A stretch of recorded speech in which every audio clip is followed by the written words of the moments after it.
Chapter 4. Jesus in Holy Mass makes satisfaction for our sins. Which one of us, dear readers, is without sin?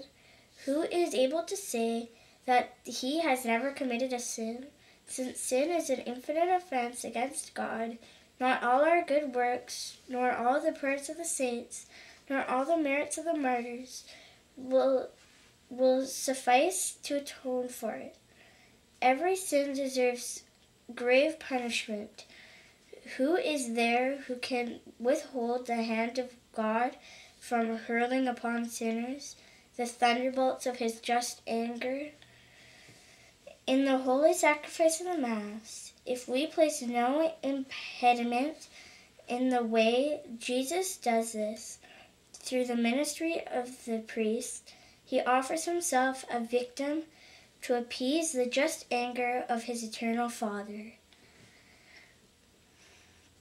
A naval captain called Alfonso Alberci, who was a brave and daring man, found himself in a raging tempest in imminent danger of losing his own life and the lives of all his passengers.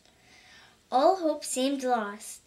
The waves tossed the ship about like a toy, and it seemed about to sink into the depths of the ocean. The passengers and sailors alike shouted in desperation, each thinking himself lost, invariably commending himself to God.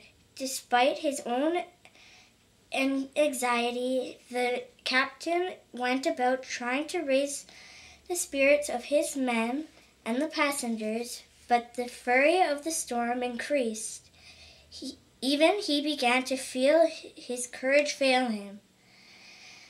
Just then he perceived a woman who stood on the deck, clasping in her arms a child of a few months. "Woman," exclaimed the captain, "let me have your child." "Never," replied the woman. "You want to throw him into the sea." "Oh, no," said Alberci. "I hope, on the contrary, that he will be the means of saving us from the sea." Then he took the child from his mother's arms, and lifting it towards the sky, he prayed, "O great God, God of justice, who art both terrible and omnipotent, we acknowledge our sins, and that by them we have merited death. But this child is innocent. For love of him we beseech thee, O God, of love and mercy, to forgive us and to save us from this storm and from death." This act of lively faith and his simple and fervent prayer were so pleasing to God that soon the wind and the waves were calmed, the sky cleared, and the ship and its passengers were saved from disaster. If a mere human child of this earth can so move God to pity, how much more can the child Jesus do when he is offered as a victim of peace in the Mass? Such an offering is made each day in every Mass, and while the priest elevates the sacred host, the great miracle of the safety and salvation is repeated. In the sacrifice of the Mass lies the safety of the world and its hope in preservation. There is no doubt that were it not for the Mass, the just punishment due to our sins would have caused the destruction of this world many times over. There is at Rome a magnificent painting called The Last Mass. In it are depicted the events preliminary to the end of the world.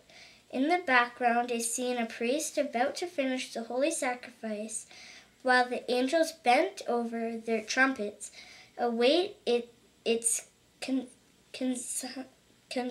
consummation, that they may then sound the tremendous hour of divine justice.